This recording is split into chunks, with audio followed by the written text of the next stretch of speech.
guys, share ko lang tong nabili ko sa Lazada. Isa siyang performance enhancer. So ito siya.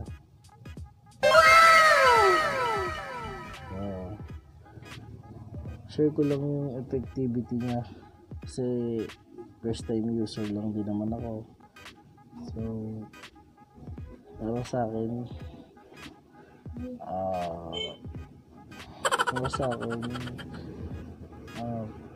effective siya kasi 1 week pa lang simula nung ginamit ko siya, yung dugo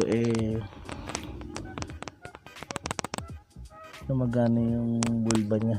So ginagamit nga pala to para sa mga dog na late mag-hit. So kasi yung dog ko is 1 year and 3 months na siya, pero hindi pa siya nag-hit ng pangalawang beses. So nag-start siya mag-hit 8 months. So hanggang ngayon hindi siya nag-hit ulit until na ginamit ko to. Then may mga signs na simula nung ginamit ito, may mga signs na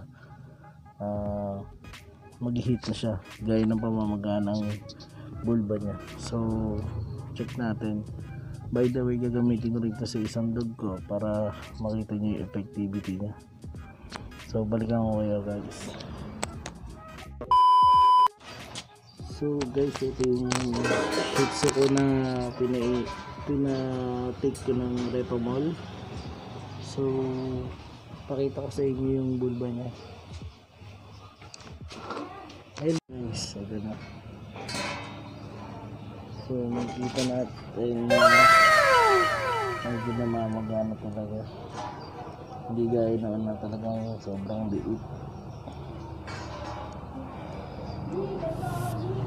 So tingin ko pag pinainom ko ulit siya ng isang linggo pa, tingin ko mag-hit na to. Yan. Ay Ellie. Yun guys, basahin ko lang sa inyo yung dosage and administration ng Repamol. So ito nga pala siya, muna papakita ko siya ng ayos. Yan. Ano po? Focus. Tala. So guys, pwede nyo siyang ma-avail sa Lazada. Kasi sa amin wala akong mabilhang ganito. So try nyo rin sa mga poultry shop na malapit sa inyo. So ito din yung ano niya, dosage niya for medium size dog. Sabi dito, give 1 capsule 3 times a week. So sabi dito medium size dog, pero diba small dog yung Shih Tzu. Pinagtanong ko siya muna sa mga ibang ginagamit kung pwede siya sa mga small dogs like Shih Tzu, pero sabi naman nila all dogs naman daw is pwedeng painamin ito. So ang pagpapainom ko sa kanya is MWF pagdating ng Sabado Linggo. Hindi ko sila binibigyan. So yun, hindi siya ma-focus. Pasensya na guys, low quality pa lang. So kaya ko naman to binablog, gusto ko lang po i-share yung experience para po sa mga ibang nahihirapan or nag-iintay na mag-hit ulit yung pangalawang dog sila, yung dog sila nag-iintay ng second hit. Kasi yung dog ko kasi is gusto ko na siya i-breed. Gusto ko na siya i-breed kasi hindi for puppy na pagkakaperahan, kundi gusto ko lang mapalaki yung pamilya namin. So nag-lover din talaga. So yun lang. Nakalagay nga pala dito sa gel soft gel capsule siya. So pakita ko rin sa inyo yung itsura ng soft gel capsule.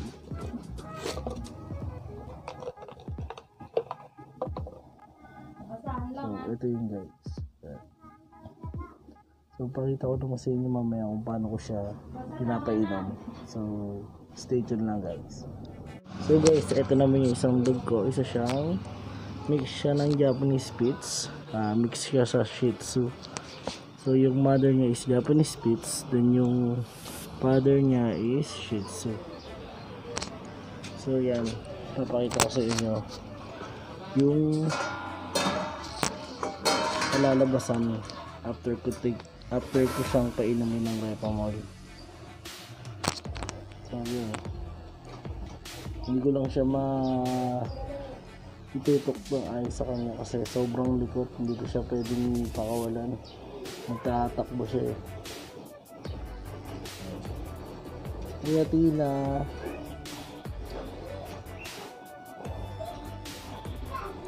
a few moments later. yun nga no, share ko lang sa kanila kung paano ko pinapainom yung ating Repamol.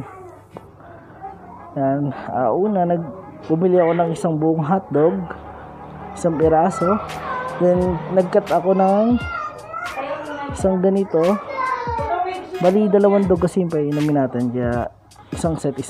So first tinutusok ko lang to sa hotdog sa loob. So yun, then pakain ko lang yung isang maliit kay Ellie. Good girl. Ellie, sit. Good girl. So ako ibibigay sa kanya yung may Repamol. So yun.